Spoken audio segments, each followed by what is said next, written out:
Кыргыз Республикасынын өзгөчө кырдаалдар министрлигинин учурда Түркияда издөө куткаруу иштерин жүргүзүп жаткан куткаруучулары жергиликтүү убакыт боюнча саат 4:50, Бишкек сааты боюнча 7:50 ураган имараттардын алдынан 19 адамдын сөөгү табылып чыгарылгандыгын маалымдайбыз. Издөө иштери жүрүп жатат.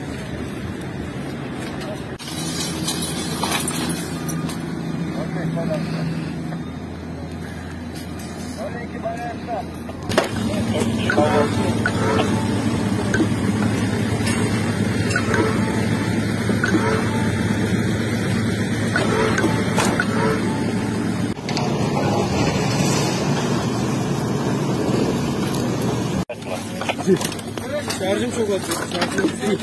Tamam. Yok, kendi kafana şarj. Kiloluk kurmakları günge karab atkan izdev işarılar ulattığı kutkarıcılar küçük cismeyle daha işlep jatat. Günü menen Nazır Kırgızstan boyunca 40 saat 12 vağı hiç kanday izdev işlep tutulgan yok.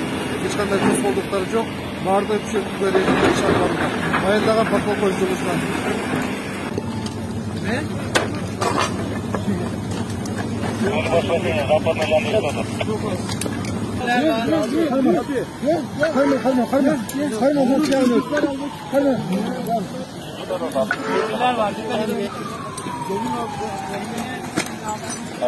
Evet, kaldır.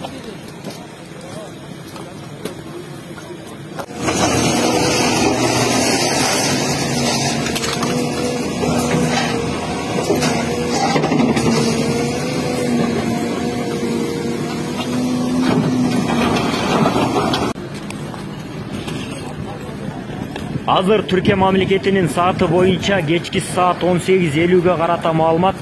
Ал эми Кыргызстанда саат 21:50. Биздин куткаруучулардын издөө куткаруу иштери түнү менен да жүргүзүлөт. Азыркы убакта 13 кишинин сөөгү табылган.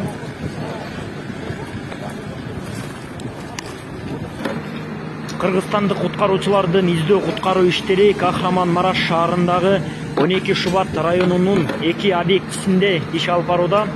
Өзгөчө кырдаалдар министри Бобек Ажикеев абалды көзөмөлгө алып, саат сайын байланышууда. Куткаруучулардын ден соолуктары жакшы, иштөөгө шаймандарыбыз жетиштүү. В составе 67 человек на разрушенных объектах работают сотрудники Министерства чрезвычайной ситуации Кыргызской Республики.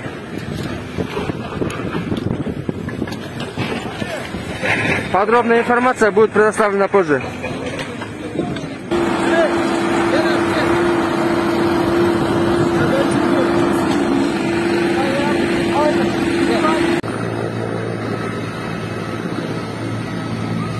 Биздин Кыргызстандан келген куткаруучулардын тобу Түркиянын Кахраман-Мараш шаарына, Стамбул шаарынан келген учурубуз.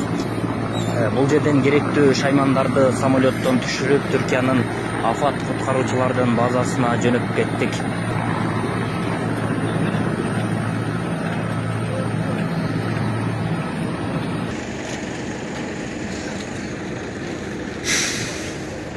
Биз азыр афат куткаруучулардын базасында турабыз. Азыркы учурда эртең мененки бөлүштүрүүлөр болуп жатат. Мындан аркы иштерибиз боюнча жеринен маалымат бергенге аракет кылабыз.